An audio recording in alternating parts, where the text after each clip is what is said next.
കാരണം 5 വരെയും വെച്ച് ഞാൻ പോയപ്പോൾ ഒരു ചെറിയ കയറ്റം പോലും ഒന്ന് ഒരു ബട്ടൺ ഉണ്ട്, അത് പ്രസ് ചെയ്താൽ ഇതുപോലെ നമുക്ക് ലൈറ്റിങ്ങിന് പിന്നെ അതുപോലെ ഗിയർ ഇടുമ്പോൾ ഗിയറിന്റെ ഒരു ലാഗ് ഒരു ഫീൽ ചെയ്യുന്നത് ഫസ്റ്റ് സെക്കൻഡ് ഇടുമ്പോൾ നമുക്കൊരു അത് ഒരു വലിയൊരു ഡ്രോബാക്ക് ആയിട്ട് എനിക്ക് തോന്നിയ ഒരു മറ്റൊരു ഘടകം. കാരണം ഇത് എടുത്തപ്പോൾ എത്രയായിരുന്നു ഇതിന്റെ കറക്റ്റ് എമൗണ്ട് ആയിട്ടുള്ളത്? കാരണം ഇതിനേക്കാൾ റേഞ്ച് കുറഞ്ഞ വാഹനങ്ങൾ പോലും അത് പ്രൊവൈഡ് ചെയ്യുമ്പോൾ ഈ ഒരു സാധനം ഫാമിലിയും കൊണ്ട് നമ്മൾ ഒരു കുടുംബത്തെയും കൊണ്ട് യാത്ര ചെയ്യുമ്പോൾ ഏറ്റവും വളരെ ആവശ്യമായിട്ടുള്ള ഒരു സംഗതിയായിട്ട് എനിക്കത് ഫീൽ ചെയ്ത്, പ്രത്യേകിച്ച് സഞ്ചരിച്ചുകൊണ്ടിരിക്കുന്ന ഒരു വാഹനം അത് തുറന്ന് വലിയൊരു അപകടത്തിലേക്ക് വഴിതെറ്റും. അതായത് ഞാൻ പറഞ്ഞ ഇത്രയും ലക്ഷം രൂപ മുടക്കി ചെയ്യുമ്പോൾ ആ ഒരു സേഫ്റ്റി ഫീച്ചേഴ്സും കൂടെ ആഡ് ചെയ്യാൻ.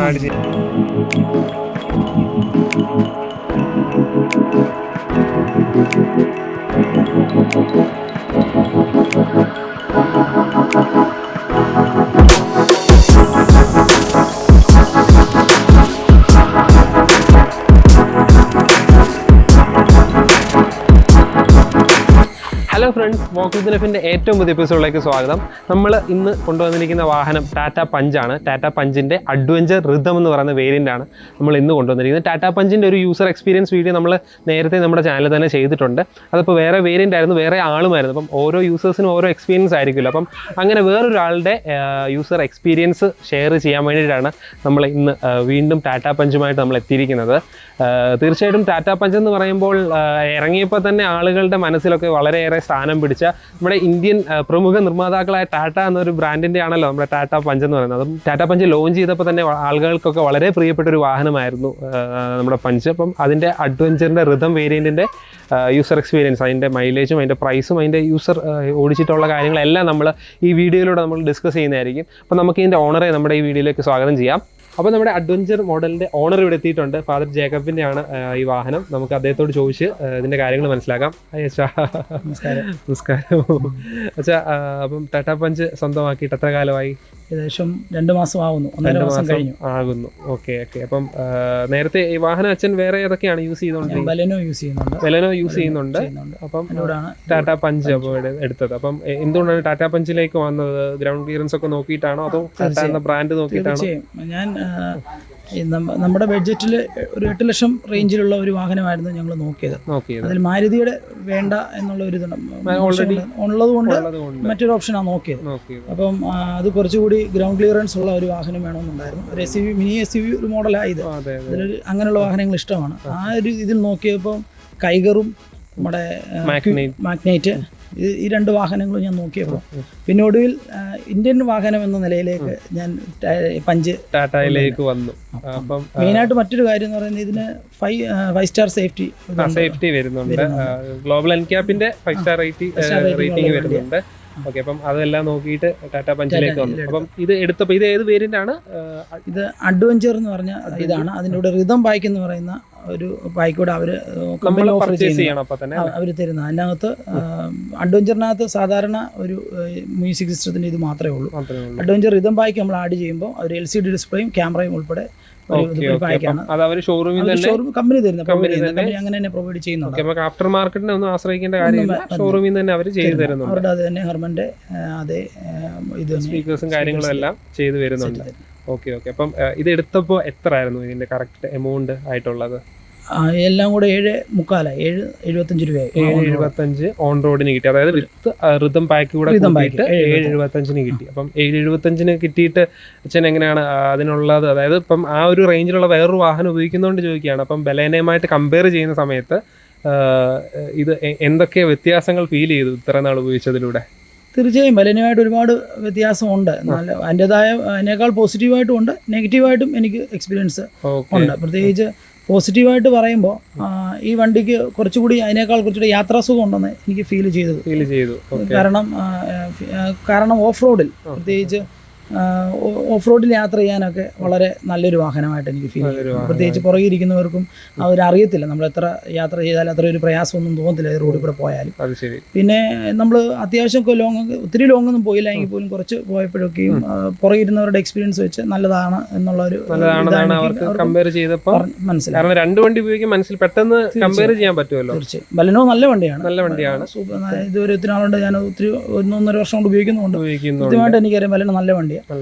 പക്ഷേ കുറച്ച് ഡ്രോബാക്സും എനിക്ക് ഈ വാഹനത്തിൽ തോന്നിയിട്ടുണ്ട്. ഓക്കെ, അതിപ്പോ മൈലേജ് ഒക്കെ തീർച്ചയായിട്ടും ഒരുപാട് കുറവാണ്.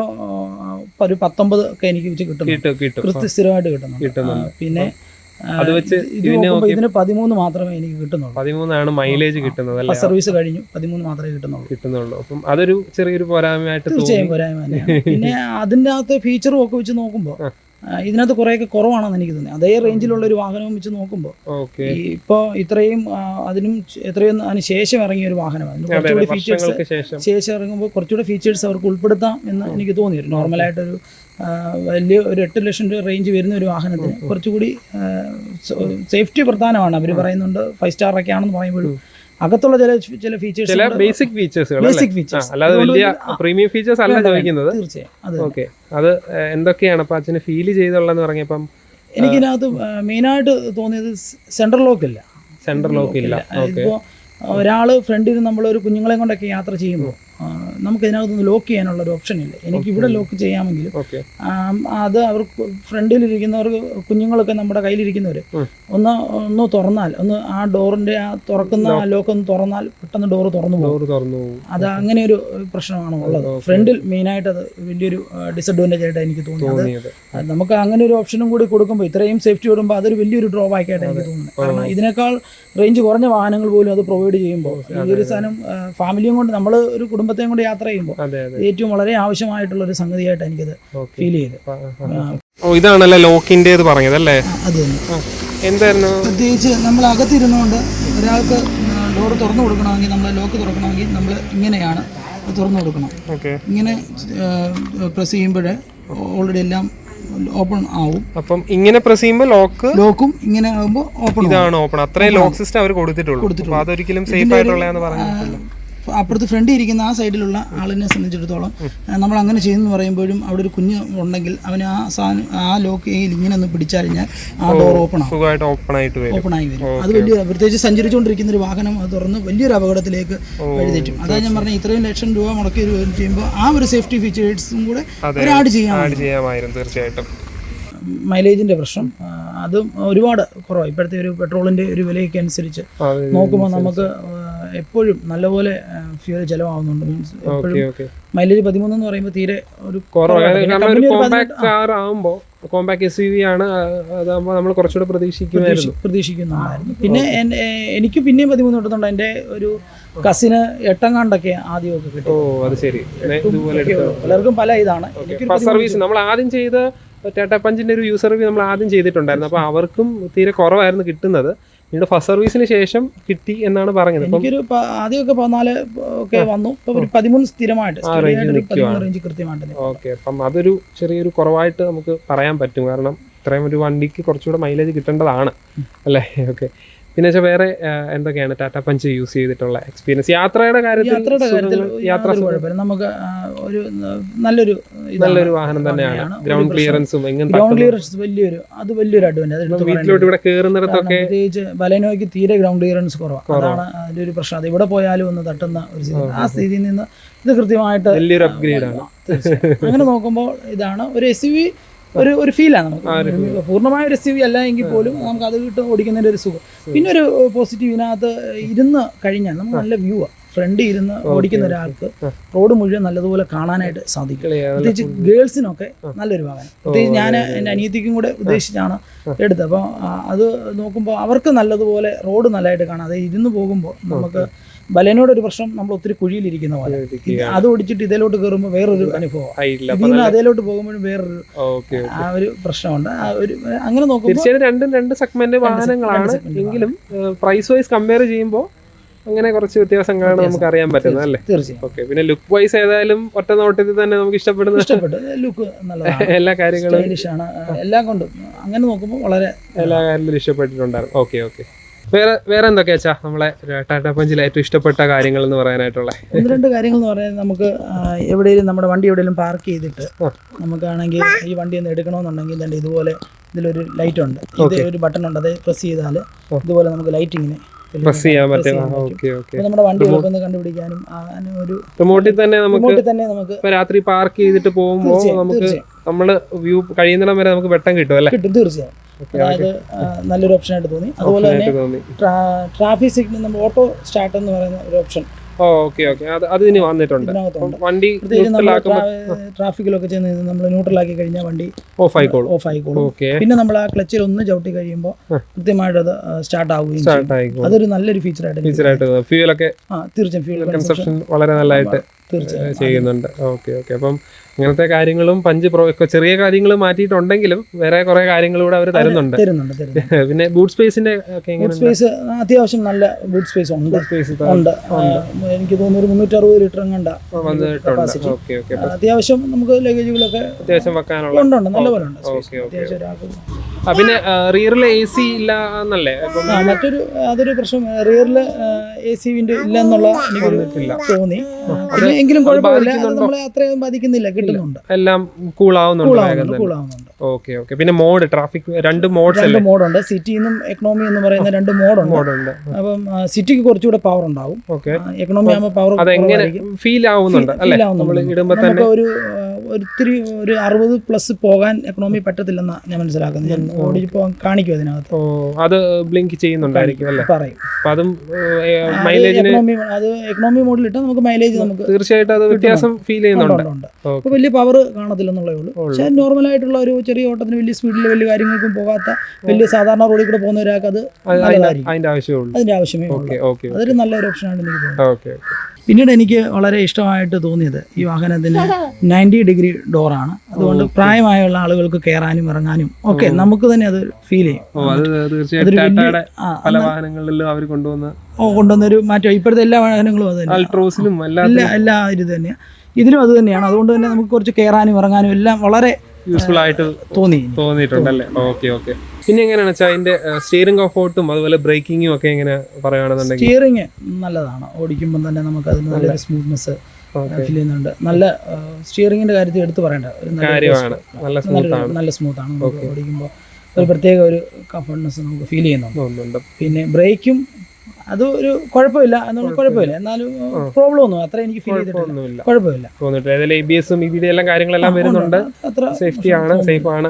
പിന്നെ എങ്ങനെ പവറിന്റെ കാര്യത്തിൽ, അതായത് ഇപ്പം കയറ്റമൊക്കെ കയറുന്ന സമയത്ത് ഇപ്പൊ 5 പേര് ഫുൾ ലോഡായിട്ട് പോയിട്ടുണ്ടോ? തീർച്ചയായും ഫുൾ ലോഡായിട്ട് പോകുമ്പോൾ കയറ്റം കയറിയപ്പോൾ എനിക്ക് അത് ഓടിച്ചതിന്റെ ഒരു എക്സ്പീരിയൻസ് പവർ വളരെ കുറവായിട്ട് എനിക്ക് തോന്നിയിട്ടുണ്ട്. കുറച്ചുകൂടെ പവർ വേണമെന്ന് എനിക്ക് ഫീൽ ചെയ്തിട്ടുണ്ട്. കാരണം 5 വരെയും വെച്ച് ഞാൻ പോയപ്പോൾ ഒരു ചെറിയ കയറ്റം പോലും ഒന്ന് എടുക്കണം. ഞാൻ വലനൊക്കെ ഈസി ആയിട്ട് കയറി പോകുന്ന ഒരു വാഹനം, സ്ഥിരം ഞാൻ ആ റൂട്ടിൽ കൂടെ പോകുന്ന ഇതും കൊണ്ട് ചെന്ന് ചിലപ്പോൾ ഇടയ്ക്ക് ഒന്ന് സ്ലോ ആയി കഴിഞ്ഞാൽ വണ്ടി പിന്നെ ഒരു കാരണവശാലും വണ്ടി എടുക്കത്തില്ല. പിന്നെ നമ്മൾ ഫസ്റ്റ് ഇട്ട് ഒന്ന് സ്റ്റോപ്പ് ചെയ്ത് പിന്നെ ഫസ്റ്റ് ഇട്ട് പെയ്യെ കയറണം. അപ്പൊ തന്നെ നമുക്കറിയാം ഭയങ്കര ലാഗാണ്. ഒരു 1-2 പ്രാവശ്യം എനിക്കത് തോന്നി. എന്റെ ഒടിക്കലിനാണോ എനിക്കത്, എന്നാലും പലരും ഞാൻ മനസ്സിലാക്കുന്നത് എങ്കിലും എനിക്കത് കുറച്ചുകൂടെ ഒരു പവർ വേണ്ടിയിരുന്നു എന്ന്. അല്ലെങ്കിൽ ഹിൽ ഹോൾഡ് അസിസ്റ്റ് കൊടുത്തിരുന്നെങ്കിൽ കൊള്ളാമായിരുന്നു. കാരണം ഈ വാഹനം ഒരു ഇത്രയും ഒരു SUV മോഡലാകുമ്പോൾ കുറച്ചുകൂടി ഒരു പവർ കൊടുക്കുന്നത് നല്ലതാ. കാരണം ഒരു ഇത്രയും സ്പേസ്, എല്ലാം കാര്യങ്ങളെല്ലാം ഭംഗിയായിട്ട് തന്നെ ചെയ്തിട്ടുണ്ട്. ബാക്കി കുറച്ചുകൂടെ കൊടുത്തിരുന്നെങ്കിൽ കൊള്ളായിരുന്നു തോന്നുന്നല്ലേ. പ്രത്യേകിച്ച് ഫാമിലിയും കൊണ്ടൊക്കെ നമ്മൾ ഒന്നിച്ച് പോകുമ്പോൾ അവിടെ ചെന്ന് പെട്ടെന്ന് നമ്മൾ നിന്നിട്ട് പിന്നെ അത് എടുത്ത് വലിയ തിരക്കേറിയ റോഡിലൊക്കെയാണ് വലിയ പ്രയാസം. കൂടിയിരിക്കുന്നവർക്ക് ഒരു ടെൻഷൻ വരും. തീർച്ചയായും നമുക്ക് പെട്ടെന്ന് എനിക്കത് അങ്ങനെ ഫീൽ ചെയ്തു. ചിലപ്പോൾ അത് കുറച്ചാൾ ഓടിച്ച് പഴകുമ്പോൾ ആയിരിക്കാം എനിക്ക്. എന്നാലും പിന്നെ അതുപോലെ ഗിയർ ഇടുമ്പോൾ ഗിയറിന്റെ ഒരു ലാഗ് ഒരു ഫീൽ ചെയ്യുന്നത്. ഫസ്റ്റ് സെക്കൻഡ് ഇടുമ്പോൾ നമുക്കൊരു ഗിയറിന് എനിക്ക് അത്ര സ്മൂത്ത്നെസ് എനിക്ക് ഫീൽ ചെയ്തിട്ടില്ല. മറ്റേത് വെച്ച് നോക്കുമ്പോൾ മറ്റേത് നല്ല സ്മൂത്ത്, നമുക്ക് ഓടിക്കുമ്പോൾ തന്നെ കൃത്യമായിട്ട് നമുക്കറിയാം. പക്ഷേ ഇതിന്റെ ഗിയർ ആ ഒരു പ്രശ്നം എനിക്ക് ഫീൽ ചെയ്തു. സ്റ്റിയറിംഗ് നല്ലതാണെങ്കിൽ ഗിയറിന് എന്തോ ഒരു ലാഗോ നമുക്കൊന്ന് ഫീൽ ചെയ്യുന്നുണ്ട്. ഒരു കംഫർട്ട്നെസ് നമുക്ക് ഇതുവരെയും വന്നിട്ടില്ല, എനിക്ക് തോന്നുന്നു. അത് പലരിൽ നിന്ന് ഞാനത് കേൾക്കുകയും ചെയ്തു. ഞാൻ എൻ്റെ മാത്രം അനുഭവം, ഞാൻ പലരോടും അന്വേഷിച്ചപ്പോൾ അവർക്കുണ്ട്. ഇന്റീരിയർ ഒക്കെ സീറ്റ് കവർ ഒക്കെ വേറെ ചെയ്യിച്ചിട്ടുണ്ട്, നല്ല ഭംഗിയായിട്ടുള്ള സീറ്റ് കവറാണ്. പിന്നെ അതുപോലെ 7-inch ആണെന്നുള്ള ഡിസ്പ്ലേ. ഇപ്പം ഇന്റീരിയർ കാണാൻ തന്നെ ഒരു ഭംഗിയുണ്ട് കയറുമ്പോൾ തന്നെ. പിന്നീട് നമുക്ക് ചോദിക്കാൻ ബാക്കിയുള്ളത് ഇപ്പം സസ്പെൻഷനെ പറ്റി ചോദിക്കാനുണ്ട്. അപ്പൊ സസ്പെൻഷൻ എങ്ങനെ ഫീൽ ചെയ്തിട്ടുണ്ട്? നോർമലി നല്ലതായിട്ട് തന്നെ പോകുന്നുണ്ട്.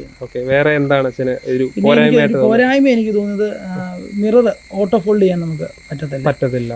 അത് ഒരു വലിയൊരു ഡ്രോബാക്കായിട്ട് എനിക്ക് തോന്നിയൊരു മറ്റൊരു ഘടകം. കാരണം ഈ പറഞ്ഞ ഈ റേഞ്ചിൽ വരുന്ന ഇതൊക്കെ ഒരു നിസ്സാര ചെറിയ കാര്യങ്ങളാണ്. ഇത്രയും വലിയൊരു കാര്യങ്ങളൊക്കെ ബാക്കി എല്ലാ കാര്യങ്ങളും ചെയ്യുമ്പോൾ അവർ ശ്രദ്ധിക്കുമ്പോൾ ഇങ്ങനെ ഒരു കാര്യം കൂടി ഇതിനകത്ത് പ്രൊവൈഡ് ചെയ്യാവുന്നേ ഉള്ളൂ. അത് ടോപ്പ് വേരിയന്റിൽ എങ്ങാണ്ട് മാത്രമേ ഓട്ടോ ഫോൾഡിംഗ് ഓപ്ഷൻ അപ്പം ഇറങ്ങി അടച്ച് വലിയൊരു ബുദ്ധിമുട്ട്. പ്രത്യേകിച്ച് ഡ്രൈവ് ചെയ്ത് പോകുമ്പോൾ ചില സാഹചര്യങ്ങളിൽ നമുക്ക് കൊച്ചു റോഡുകളിലൊക്കെ നമ്മൾ പോകുമ്പോൾ ഒരു എതിരെ വരുന്ന വണ്ടിക്ക് ചിലപ്പോൾ നമ്മൾ ഓട്ടോമാറ്റിക്കായിട്ടൊന്ന് മിറർ ഒന്ന് ചെയ്ത് കൊടുക്കേണ്ടതായ സാഹചര്യങ്ങളുണ്ടാകും. അങ്ങനെ വരുമ്പോൾ ഇത് മാനുവലായിട്ട് മാത്രമേ നമുക്ക് ചെയ്യാൻ പറ്റുള്ളൂ. അഡ്ജസ്റ്റ്മെന്റ് എല്ലാം ഇലക്ട്രോണിക്കലി വരുന്നുണ്ടല്ലോ. അഡ്ജസ്റ്റ്മെന്റ് അല്ലേ ഇലക്ട്രോണിക്സ്, പക്ഷേ ഹോൾഡിംഗ് മാത്രം ഒരു പ്രശ്നം അതുകൊണ്ട് ഉണ്ടായിരുന്നെങ്കിൽ വളരെ നല്ലതായിരുന്നു എനിക്ക് തോന്നുന്നു. എങ്കിലും ഓവറോൾ വണ്ടി നല്ലൊരു വാഹനം തന്നെ. ഒരാളെ ഫാമിലിയും കൊണ്ട് പോകുമ്പോൾ, പ്രത്യേകിച്ച് ലോങ്ങിലൊക്കെ പോകുമ്പോൾ ടയർഡാവും ആളുകൾ. നമ്മളെല്ലാവരും കൂടെ ഒന്നിച്ച് കുറച്ച് ലോങ്ങൊക്കെ പോകുമ്പോൾ ഒന്ന് ഭയങ്കരമായിട്ട് അസ്വസ്ഥരൊക്കെ ആവും. പുറകെ ഇരിക്കുന്നവർക്ക് അതിൻ്റെതായ പ്രയാസം ഉണ്ടാവും പ്രത്യേകിച്ച്. പക്ഷെ അങ്ങനെ നോക്കുമ്പോൾ ഇത് ഇരിക്കുമ്പോൾ എല്ലാവർക്കും നല്ല കംഫർട്ടാണ്, കുഴപ്പമില്ല. നല്ല യാത്രാ സുഖം പ്രൊവൈഡ് ചെയ്യുന്ന ഒരു വാഹനമാണ്. നല്ലൊരു വാഹനം തന്നെയായിട്ട് തീർച്ചയായും എനിക്ക് ഫീൽ ചെയ്യുന്നത്. ഇങ്ങനെയുള്ള ചെറിയ പോരായ്മകളേ ഉള്ളൂ. അതൊക്കെ നമുക്ക് അഡ്ജസ്റ്റ് ചെയ്യാൻ പറ്റുന്ന കാര്യങ്ങളൊക്കെയാണ്. ചിലപ്പോൾ യൂസ് ആകുമ്പോൾ ഓക്കെ ആവുമായിരിക്കാം. ഓക്കെ, അപ്പം നമ്മൾ ടാറ്റാ പഞ്ചിന്റെ യൂസർ എക്സ്പീരിയൻസ് വീഡിയോ ആണ് നമ്മൾ ചെയ്തത്. അപ്പോൾ ഇത്രയും കാലമായിട്ട് വാഹനം ഉപയോഗിച്ചിട്ട് അച്ഛന് വാഹനം ഇഷ്ടപ്പെട്ടു എന്നാണ് പറയുന്നത്. ചെറിയ കുറച്ച് പോരായ്മകൾ മാത്രമാണ് പറയാനുള്ളത്. അപ്പം അതൊക്കെ ഒഴിച്ചു നിർത്തി കഴിഞ്ഞാൽ ടാറ്റാ പഞ്ച് നല്ലൊരു ഓപ്ഷൻ തന്നെയാണെന്നാണ് അദ്ദേഹം പറയുന്നത്. ഓക്കെ അച്ഛാ, അപ്പം നമുക്ക് ഇത്രയും സമയം നമുക്ക് വേണ്ടി ചിലവഴിച്ചതിന് വളരെ നന്ദി. ഓക്കെ, അപ്പം നമ്മുടെ വീഡിയോ എല്ലാവർക്കും ഇഷ്ടപ്പെട്ടു എന്ന് വിചാരിക്കുന്നു. നിങ്ങൾക്ക് ഇതുപോലെ വേറെ വാഹനങ്ങളുടെ യൂസർ എക്സ്പീരിയൻസ് വീഡിയോസ് വേണം, നമ്മൾ വീഡിയോയുടെ താഴെ നിങ്ങൾ കമൻറ്റ് ചെയ്തേണ്ടതാണ്. നമ്മൾ തീർച്ചയായിട്ടും നമ്മളൊരു വാഹനം നമ്മളത് റെഡിയാക്കി നമ്മൾ യൂസറിനെ കണ്ടെത്തി നമ്മൾ ജെന്യൂനായിട്ടുള്ളൊരു യൂസർ എക്സ്പീരിയൻസ് വീഡിയോ നമ്മൾ പ്രൊവൈഡ് ചെയ്യുന്നതായിരിക്കും. നമ്മുടെ ചാനൽ സബ്സ്ക്രൈബ് ചെയ്യാൻ മറക്കരുത്. നമ്മൾ പുതിയൊരു വീഡിയോ ആയിട്ട് നമ്മൾ വീണ്ടും വരുന്നതായിരിക്കും. അതുവരേക്കും ഗുഡ് ബൈ.